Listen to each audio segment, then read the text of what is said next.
tidal lagoon barrage technology and delighted that renewable energy auction will include for the first time a ring fence for tidal stream power. How will this turbocharge the potential for this type of renewable energy in Scotland? Well, thank you, Mr. Speaker. I'm very glad that my honourable friend and our colleagues in the committee had the opportunity to visit Orkney. I also visited Orkney in August and was hugely impressed by the innovation that is going on there. The principle behind contracts for difference is that it gives the renewable sector the confidence to invest in these long-term technologies. And I believe Scotland as a whole and Orkney in particular will be at the forefront of this. That's the end of questions.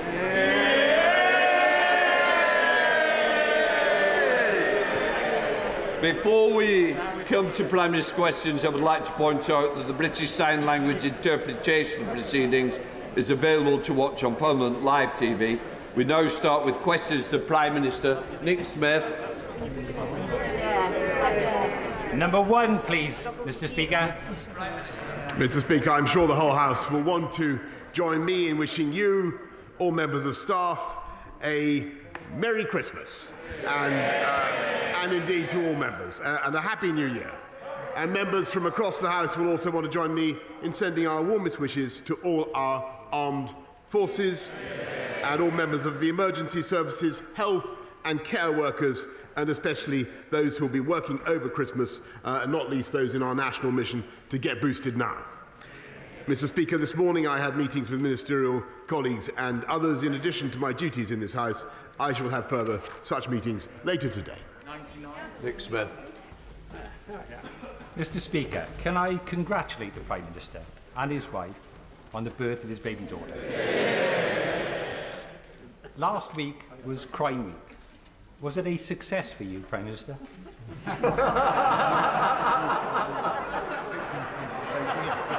Yes.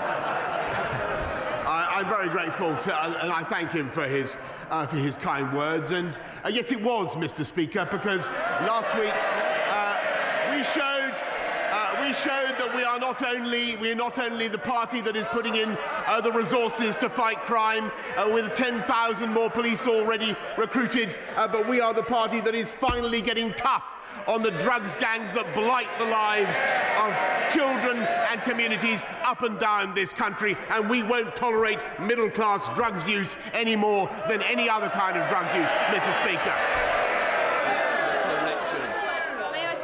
Wishing the Prime Minister and his family a happy Christmas. Mr. Speaker, last Christmas I joined the charity Sevaday in wrapping Christmas presents at Durga Bhawan Temple. I delivered a small number of the thousands of gifts the Hindu community had donated for children and adults across Samwell.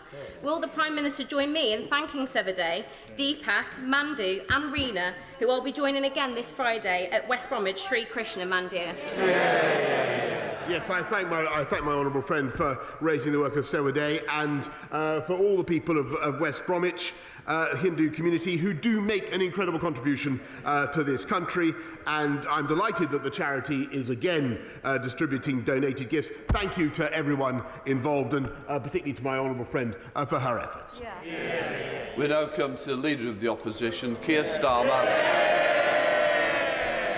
Thank you, Mr. Speaker. Can I also wish you, everybody who works in this House and all members, a Merry Christmas and a Happy New Year.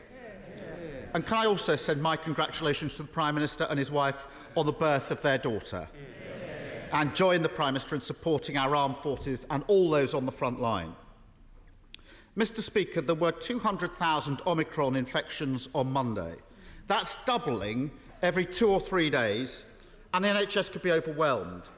So I want to start by encouraging everyone listening to this session to get their jabs and boosters. It's the best way to protect themselves, the NHS and their loved ones. Given the seriousness of the situation, does the Prime Minister agree that the 100 Conservative members who voted against Plan B measures last night voted against steps which are necessary to protect the NHS and to protect lives? Thank you, Mr. Speaker. The government is taking a balanced and a proportionate approach to dealing with the pandemic, and the House voted through Plan B, I think with Conservative votes, Mr. Speaker, and we will continue with the massive booster rollout to which he is a late convert. Since Friday, when I decided that we had to accelerate the booster programme in view of the data about Omicron, we've cut the timetable in half. Mr. Speaker, Monday was the biggest vaccination Monday in the history of this country, and yesterday was the second biggest vaccination achievement by the NHS ever. More than 500,000 jabs delivered, and the campaign continues to grow. I want to thank absolutely everybody involved. I want to thank all the British public for coming forward to get boosted now. Mr. Speaker, we all hope that combined with the booster programme, Plan B will be sufficient to prevent the NHS from being overwhelmed. Nobody wants to see further restrictions, but the Prime Minister has quite rightly not ruled anything out. So can I take this opportunity to make clear to the Prime Minister that if further votes are needed to save lives and protect the NHS, Labour MPs will follow my leadership and we will always put the national interest first. Can I ask the Prime Minister to get his house in order so he can say the same about the members behind him? Yes, Mr. Speaker, if further measures are needed, as the House will understand, if further regulation is needed, of course this House will have a further say. As for following his leadership, Mr. Speaker, they wibbled-wobbled over Plan B, they wibble-wobbled over quarantine, and if we'd listened to him, Mr. Speaker, we wouldn't even have the vaccine rollout, because we would have remained in the European Medicines Agency. True, and we wouldn't have opened up on July the 19th, Mr. Speaker. We would have remained in lockdown. That's the reality, Mr. Speaker. Mr. Speaker, let me put that straight back in its box. The Labour Party showed the leadership yesterday that the Prime Minister lacked. Mr. Speaker, if it wasn't for Labour votes, his government wouldn't have been able to introduce vital health measures we need to save lives and protect the NHS. So weak is his leadership. His own MPs were wrong to vote against basic public health measures, but I can understand why they're angry with him. After all, the Health Secretary said this summer that relaxations of restrictions were irreversible. They weren't.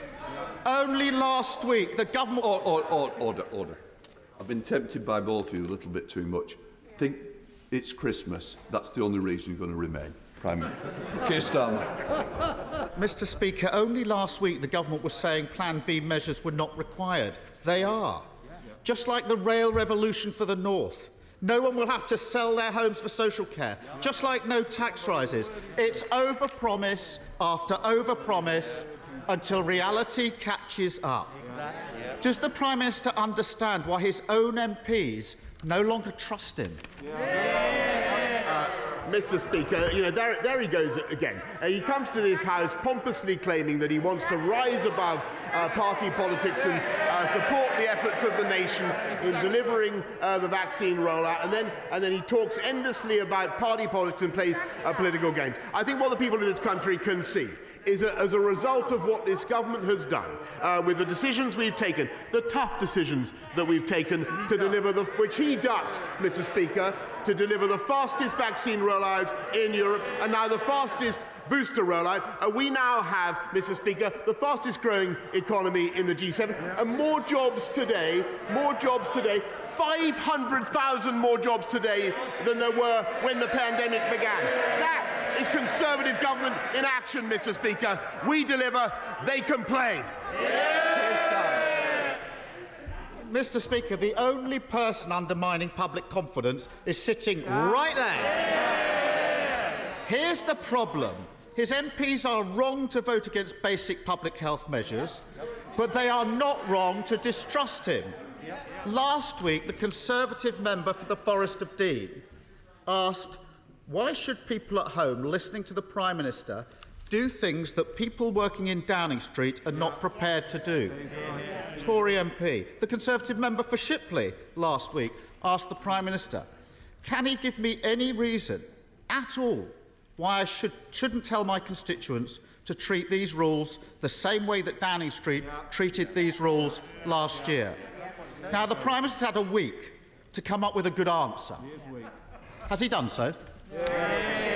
Mr. Speaker, the answer is very, very clear, and it's there in what the public are doing, Mr. Speaker, because they can see that the government is getting on with delivering on their priorities, not just on the economy, Mr. Speaker, but above all on delivering the fastest booster rollout in Europe. And he's fond of these European comparisons, Mr. Speaker, but we've done almost double the percentage of any other European country. We've boosted 86% of the over-80s in this country, 91% of those aged 75 to 79. That is an astonishing achievement, and I think that is what the people of this country are focused on, Mr. Speaker. And rather than the partisan trivia that he continually raises, when frankly he has a case to answer himself. I think that's no, he hasn't come up with a good answer. For weeks now, he claims that no rules were broken. He claims he didn't know what was happening in his own house last Christmas. I don't believe him. His MPs don't believe him, and nor do the British public. He's taking the public for fools, and it's becoming dangerous, because from today, anyone who tests positive for coronavirus faces a second Christmas in isolation. It will be heartbreaking for families across the country. The message from the government has to be, we know that following the rules won't be easy this Christmas, but it is necessary. Can the Prime Minister not see that he has no hope of regaining the moral authority to deliver that difficult message if he cannot be straight with the British public about the rule breaking in Downing Street last Christmas? Mr. Speaker, I've repeatedly answered that question before, and as he knows, a report is being delivered to me by the Cabinet Secretary into exactly what went on. He might explain why there are pictures of him quaffing beer, Mr. Speaker. In a way, I mean, we haven't. I think what the British public want us all to do, frankly, and what they want us all to do is focus on the matter in hand and continue to deliver the vaccine rollout in the way that we are. And I think it is an absolutely fantastic thing that people are now coming forward in the way that we are, the way that they are. 45% of people over 18 have now had a vaccine, Mr. Speaker, and I thank our amazing staff. I thank the NHS. I thank all the GPs. I thank the GPs. And we are. Well, you blocked the investment in there.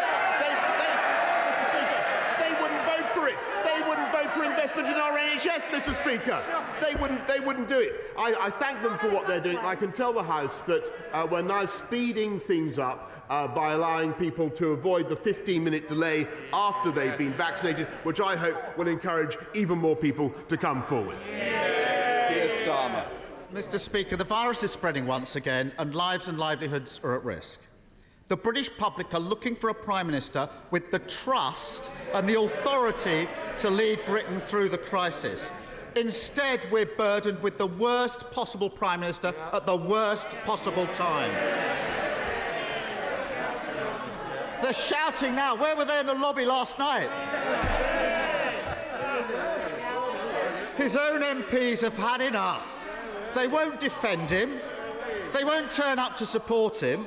And if he proposes them, they won't vote for basic public health measures. So at this time of national effort, the Labour Party stood up, shown the leadership that the Prime Minister can't, and put the health and security of the British people first. This is silly because I can't hear the question. I will hear the question. I don't think we need any more help from this front bench. I'm just dealing with this corner first before I come back.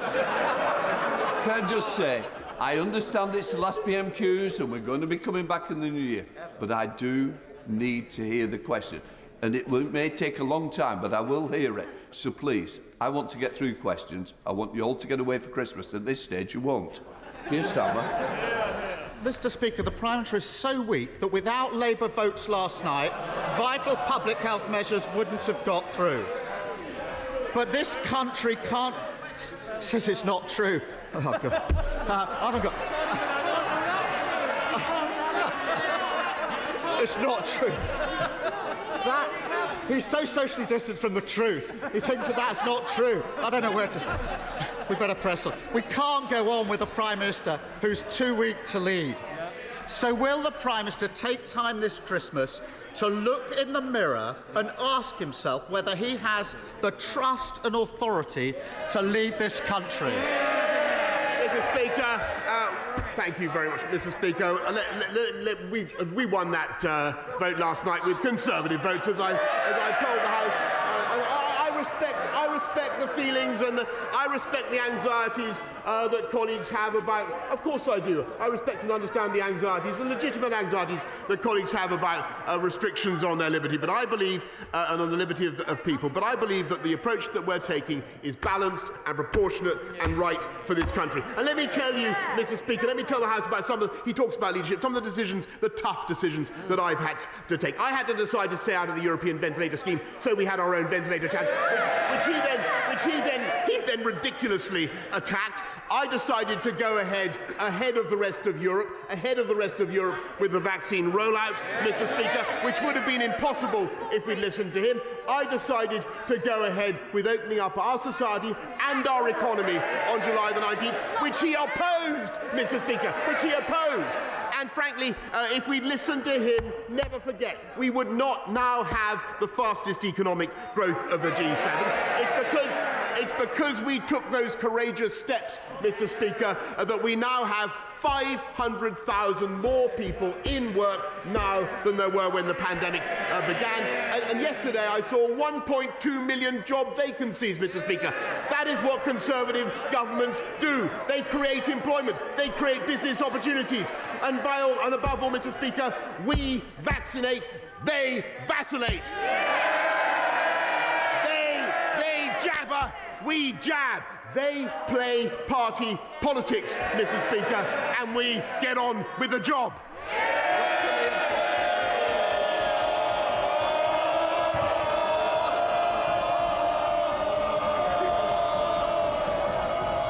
I'm amazed. I'm absolutely amazed that some of you wanted to catch my eye. Obviously you don't. Thanks for that. It's making my life easier.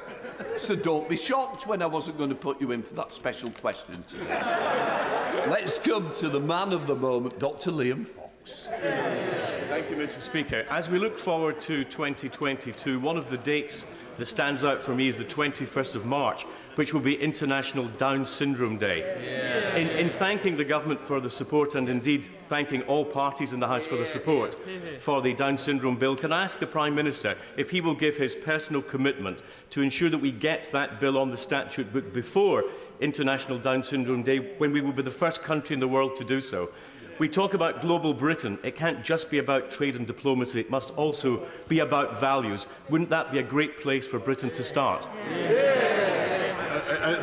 My right honourable friend is a wonderful campaigner on this issue. He's completely right about Down syndrome people. They can have poorer health outcomes. This bill, I know, does aim to improve life outcomes for people with Down's syndrome, and we are pleased to support it, and we will do whatever we can to ensure the prompt progress of this bill. We now come to the leader of the SNP, Ian Blackford. Thank you, Mr. Speaker. Can I wish you... It's not a pantomime. Oh, yeah, exactly. Carry on partying. Thank you, Mr. Speaker. Can I wish you, all your staff, all members in the House, a Merry Christmas and a good New Year when it comes, and send my thanks to those in the front line, our emergency service, our armed forces, for everything that they have done to get us through this year. Mr. Speaker, the public understands the threat that Omicron poses to all our people and to our NHS. But we saw from last night's vote the Tories might be privileged enough to live in denial about this danger, but the rest of us have the responsibility to live in the real world. That means increasing public health measures and increasing financial support for businesses and workers. The Scottish Government is delivering £100 million from our fixed budget to support businesses. But we all know that more is needed. Yesterday, the UK Government put out a press release saying that new financial support was coming. But last night, the Treasury U-turned saying no new money was available. So, Prime Minister, which is it? Is there any new money to support businesses? Or was it all just smoke and mirrors once again? I'm grateful to the right honourable gentleman, and I share some of the points that he made about the importance of being vigilant about Omicron. I think it's good that he set that out. I think it's important that we continue to work with the Scottish administration as we do to help everybody through it. There is more money, as he knows, through Barnett consequentials. There are also further powers under the existing devolutionary settlement for the Scottish administration to raise money if it chooses to, and they have that option. But we will of course continue with the discussions with the Scottish administration. Ian Blackford. Mr. Speaker, that simply wasn't an answer, and it really just does confirm it's all smoke and mirrors. There was no new money for Scotland. Once again, the Prime Minister can't trust a word that this Prime Minister says. Dodgy dealings on renovations and his distant relationship with the truth. All of it has left him weak. Last night, this UK Government struggled to get measures through this House that Scotland has had for months. A Prime Minister who can't do what is needed to protect the public is no Prime Minister at all. Mr. Speaker, nobody wants further restrictions, but Scotland can't afford to be hamstrung if the Prime Minister can't act because he's got 99 problems behind him. So will he give the devolved governments the powers and financial support that we need to protect our people? Mr. Speaker, I think we're going to need a bit bigger waistcoat to contain the synthetic indignation of the right honourable gentleman, quite frankly. If I can just tell him that there are the powers. The Scottish administration has the powers. But what we've also done, Mr. Speaker, is a record settlement, for Scotland, £41 billion. But I, in all friendship with the right honourable gentleman, who I'm actually quite cordial with behind the scenes, Mr. Speaker, we will work with the Scottish Government to make sure that we get through this thing together. Sir Robert Neal. Thank you, Mr. Speaker. Stroke is the leading cause of adult disability in the United Kingdom. It's the fourth largest killer. We've made much progress, but regrettably, in the last couple of years, key treatments like thrombectomy, thrombolysis and timely interventions in hospital have actually stalled and gone backwards.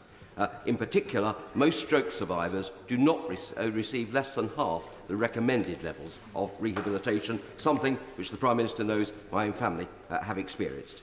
Can we urgently look to upgrade the very good National Stroke Plan into a fully fledged national strategy for stroke, with a minister responsible for it and a dedicated team of officials in the department to roll that out, please? I want to thank my right honourable friend for that question. I know he and I have discussed before his own personal reasons for caring so much about this issue, and I understand and I sympathise deeply with what he's saying. And that's why one of the reasons why I want to make sure that we do invest enough in this. There are 20 integrated stroke networks in England already. What we want to do is increase their capacity by about tenfold. Mr. Speaker, very happy to make sure that he has the right meeting with the relevant minister to discuss the matter. But that's why it's so important that we invest now in our NHS in the way that we are. And what a pity that essential measure could not be supported by the party opposite. Speaker, the Prime Minister's actions over the last number of months have absolutely eroded public confidence at the worst possible time in a public health crisis, excusing rule-breaking by his own MPs, ignoring rule-breaking in his own House. He can't even lead Tory MPs to vote for his public health guidance. How does he expect to lead anybody else? Surely now it is time, Mr. Speaker, for him to do the right thing, the only thing left to him to restore public confidence, and resign.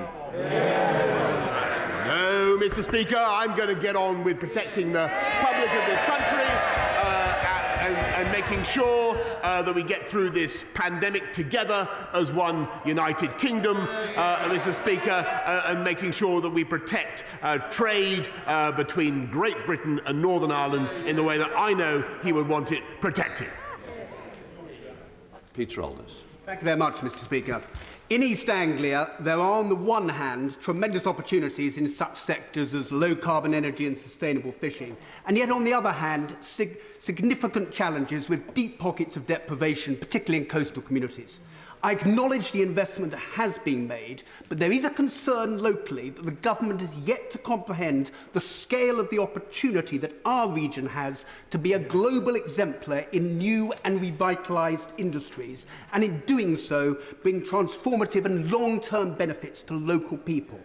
Will my right honourable friend meet with other East Anglian MPs and myself so that together we can put in place a strategy to realise the full potential of the East of England? Yes, Mr. Speaker, but I also want to say that I understand completely the massive opportunity that exists in and the potential that exists in those coastal communities, and that is why we're investing £120 million already in 5 new town deals, including for Lowestoft, Mr. Speaker, and I'm sure that my right honourable friend, the Secretary of State for Levelling Up, will want to be taking his points on board as we bring forward the Levelling Up white paper in the new year. Stephen Flynn. Thank you, Mr. Speaker. Does the Prime Minister believe that it is the damage being caused by Brexit, his litany of broken promises, his condoning of Conservative Party corruption, or just simply his complicity in lockdown, busting, Christmas parties and quizzes, which has caused the public to so dramatically, so rapidly lose faith in his leadership? Mr. Speaker, what I observe is that actually it was our freedom from the rules of the European Union that enabled us to deliver the fastest vaccine rollout in Europe, that has enabled us to have the fastest economic growth in the G7, and that is of massive benefit to each and every one of his constituents. And I think he should acknowledge that point. Laura Farrell. Thank you, Mr. Speaker. One of the significant achievements of this government is the work it's done with local authorities to tackle rough sleeping. 5 years ago, 36 people were sleeping rough in the Newbury area. This Christmas, West Berkshire Council have reduced that to 0. But they can only sustain that success with the help of additional support services to tackle the complex causes of homelessness. What action will the government take through its new 10-year drug strategy to intercept the link between addiction and life on the streets? Yes. My honourable friend is completely right to draw the link between drug addiction and rough sleeping, and that's why our drug strategy is so absolutely vital for tackling this problem. I also want to thank local councils, Mr. Speaker, and everybody involved in the Everyone In campaign. I think that homelessness and rough sleeping are a blight and a disgrace, a shame for our society, and I'm proud to say that levels are falling. Our rough sleeping snapshot shows levels have fallen 43% since 2017, though clearly as we come out of the pandemic in the next year or so, we must make sure that we continue to reduce rough sleeping. It remains an absolute priority for this government. Ben Lake. Mr. Speaker, with the emergence of the Omicron variant and a rising number of COVID infections, more and more people are being asked to self-isolate, to stay at home to look after isolating children. I've been contacted by people in Ceredigion who have been excluded from isolation support payments as they are not in receipt of benefits or above the weekly earnings threshold. Will the Prime Minister act urgently to increase statutory sick pay, which currently stands at a mere £96.35 a week, so that people in this position do not have to choose between following public health regulations or putting food on the table? I thank him very much, and I understand the difficulties some families will find themselves in. We want to look after everybody throughout the pandemic, and that's why we've done things like lift the living wage in the way we have, increased the funds available for childcare, but also made sure that the councils have an extra hardship fund of £500 million to help families of the kind that he's describing through this winter. Kieran Mellon. Thank you very much, Mr. Speaker. Following confirmation of the Crewe to Manchester leg of HS2, the Alston factory and Crewe winning a HS2 rolling stock contract, and Crewe's long history at the heart of our railway industry, does the Prime Minister agree with me that Crewe is a strong contender for the headquarters of Great British Railways, and can he tell me when the process to choose the location of the new HQ will start? Well, Mr. Speaker, I think my brief says here I can be very careful in what I say. I've no doubt that Crewe is a strong contender, but further details of the competition will be announced in the coming weeks, Mr. Speaker. And I know that expressions of interest from places such as Crewe will be very welcome. You've got a couple in them. Ray Regal. Thank you, Mr. Speaker. After inquest verdicts on the 97 people who died in the Hillsborough disaster of unlawful killing, the Right Honourable Gentleman stood for election to this House on a manifesto that included legislating to introduce a public advocate. Why then is his government repeatedly blocking my public advocate bill, which has cross-party support and would prevent families bereaved by public disasters from ever again having to endure what the Hillsborough families have had to cope with over the last 32 years? Is it an oversight or yet another broken promise?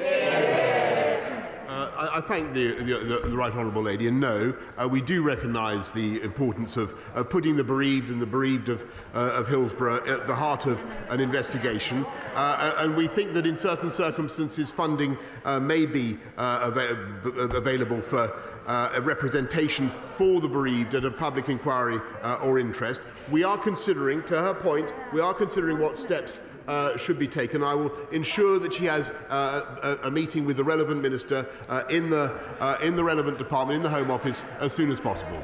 Sir Bernard Jenkins. Mr. Speaker, as we see Russian forces massing on the Ukrainian border, can we be reminded that Russia is also continuing cyber attacks, attempted assassinations, using gas as a political weapon, holding illegally territory in the Crimea, in Georgia, intimidating the West and interfering in Western elections. How much does the government understand that President Putin is conducting a hybrid war against the West, and how is the government responding to it? Excellent question. I thank my right honourable friend, and I'm afraid he is absolutely right in what he says, and he's also right to stress the particular urgency of the situation he's right in what he says about hybrid warfare and all the other interventions, but there is a particular crisis that we face on the border with Ukraine, where Russian troops have been massing for some time, as the House knows, and I told President Putin on Monday what I think everybody in the G7 and more widely is agreed, that if Russia were so rash, so mad as to engage in an invasion of sovereign territory of Ukraine, then there would be an extremely tough package of economic sanctions mounted by our allies, mounted by the UK and our friends around the world. There would also, of course, be support for Ukraine. There would inevitably be the build-up of NATO forces in the periphery regions, and as I told President Putin, I believe any such action would be catastrophic, not just for Russia and for Ukraine, but for the world, Mr. Speaker. Thank you, Mr. Speaker. The Prime Minister made an address to the nation on Sunday on COVID booster jabs, and he said every eligible adult will have the chance to get the booster before the new year, roughly 2 weeks away. However, the Health Secretary and our national health leaders have said otherwise. We know that those who deliver our health service were not adequately consulted. The infrastructure to deliver was not prepared. Isn't this going to be yet another broken promise, Prime Minister? Mr. Speaker, yes, this is a massive national effort. Yes, it will be incredibly hard to achieve. But do I believe that our NHS, our GPs, our volunteers can do it? Yes, I do, Mr. Speaker.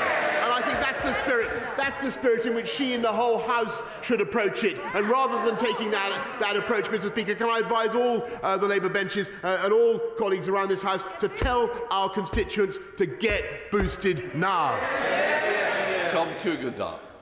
Speaker, I very much welcome my right honourable friend's answer to a question just a moment ago and his emphasis on global Britain and partnership in standing up to autocracies. Will he therefore share the concern that I have about the reports I've just got from the Foreign Office that there is a staff cut of 10% across the board? How is this compatible with global Britain? Mr. Speaker, we are investing massively in overseas aid. We're investing massively, £10 billion a year in overseas aid. This country is spending, I think, we are the biggest spender in Europe. Overseas, 54 billion. If you look at what we're doing on aid, on the Foreign Office, on defence, we are the biggest spender on overseas activities of any country in Europe. And I know he's an expert on foreign affairs, Mr. Speaker, but I can tell him that the recent information that has trickled into his ears is, I'm assured by my right honourable friend, the Foreign Secretary, fake news. Ruth Cambray. Thank you, Mr. Speaker. Transport for London faces serious financial difficulties solely due to the pandemic causing the collapse in fares income. The emergency COVID funding to TfL expires the day after tomorrow. Prior to the pandemic, the Mayor of London spent 4 years improving TfL's finances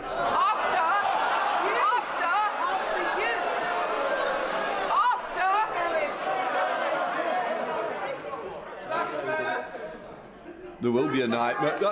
There will be a nightmare in a moment. Can I just say, we want to get through the questions. I was hoping to get some extra people in. You're not helping me do so. Come on in, Ruth Cadbury. Thank you, Mr. Speaker. Prior to the pandemic, the Mayor of London, Sadiq Khan, spent 4 years improving TfL's finances after his predecessor inexplicably bargained away TfL's £700 million annual government grant. By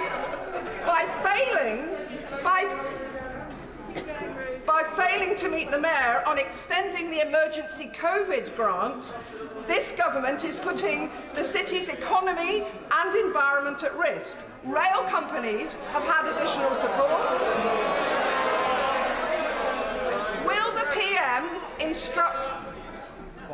Will the PM instruct silent shaps to meet the Mayor immediately so that buses and tubes can continue to keep London moving from Friday? Mr. Speaker, this happens to be one of the subjects I probably know more about than anybody else in this House.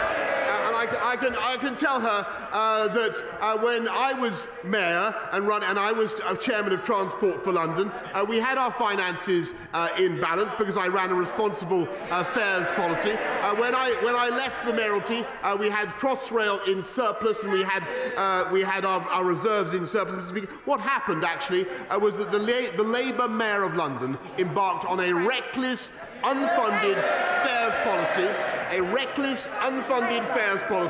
that cutting fares recklessly so as to leave a huge black hole in Transport for London's finances. And yes, Mr. Speaker, we have the greatest capitals.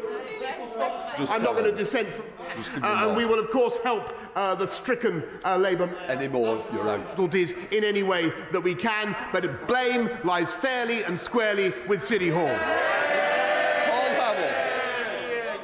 Thank you, Mr. Speaker. I'd like to wish all of our constituents for all across the country a Merry Christmas and a safe 2022. What matters to my Sedgefield constituents, though, is jobs, jobs, jobs.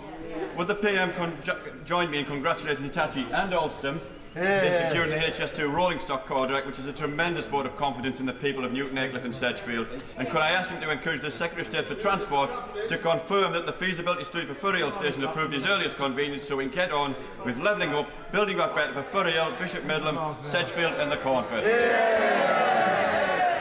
Yes, I thank my honourable friend, who is a great advocate for Sedgefield and for his constituents and for levelling up. I congratulate Hitachi and Alstom on securing the HS2 stock order, and the proponents of the Ferry Hill station for completing the initial business case for the scheme. And Mr. Speaker, this is part of the £96 billion investment that we're making in our railway infrastructure, the biggest in 100 years, dwarfing anything that the Labour Party has ever embarked on, and we will get on with uniting and levelling up across our country. Caroline Harris. Thank you, Mr. Speaker. I'm sure the Prime Minister would like to thank me for assisting him, as he was unaware of last year's and been kept in the dark about last year's festivities, with my assistance in lighting the Christmas tree in Downing Street this year. Unlike the Prime Minister, I am not in the dark as to what my staff are doing this year. We are serving and delivering over 1,000 hampers and gifts to families across Swansea East to make sure they get, across Swansea, that they get a Christmas. Will the Prime Minister please join me in congratulating and thanking everyone involved in Everyone Deserves a Christmas, and if you would like to come and light a tree in my constituency, I'll ensure there's one available for him. Can I say that's one of the nicest things somebody said to me from the benches opposite for a long time, Mr. Speaker, and I do want to thank and congratulate everybody in her constituency who's helping to bring hampers to those who need it this Christmas. It's a wonderful thing. More. Thank you, Mr. Speaker. My thoughts, and I'm sure the thoughts of the whole House, are with those who loved Star Hobson, who was brutally murdered by a monster whilst Star's evil mother allowed this to happen in Keighley. The court heard that numerous referrals were made to Bradford Council's Children's Services months in advance of Star's murder, but they were not taken seriously. In fact, the case was closed. The Prime Minister will be aware that this is the latest of a long list of failings at Bradford Council's Children's Services, where political correctness appears to have been put before the welfare of children. I have no confidence in Bradford Council's leadership to deliver children's services, and since the death of Star, I am pleased that the government has sent in a commissioner to oversee. Sorry, I'm very bothered with going into sub judice. It is very, very serious, and I don't want to cause a real problem. I would say for the Prime Minister, if he could answer without getting any further details. I think we've gone a little bit too far into what the case is at the moment. Prime Minister. Mr. Speaker, I'm grateful for your direction. I would just want to say that I think the whole House will once again be filled with incredulity at the cruelty of people who could perpetrate a child killing like this, but also sadness and bewilderment that it could not have been prevented. And this we will appoint, as my honourable friend knows, appoint a commissioner to assess the relevant council, Bradford's capability and capacity to improve on their findings, and they will report on their handling. They will report in January. But this will also feed in to the report that we've commissioned on the death of Arthur Labinjo Hughes. And I say to those who are responsible in the authorities concerned that we will not hesitate to remove service control if that is what is necessary to drive the improvements that we need to see. That comes to the end. We're going to go to you, Hughes. Can I just wish everybody a wonderful Christmas, and let's have a peaceful New Year to everybody. Thank you. Yeah. Let everybody go. All the best. Good to see you. Look after yourselves, folks. Cheers. All the best.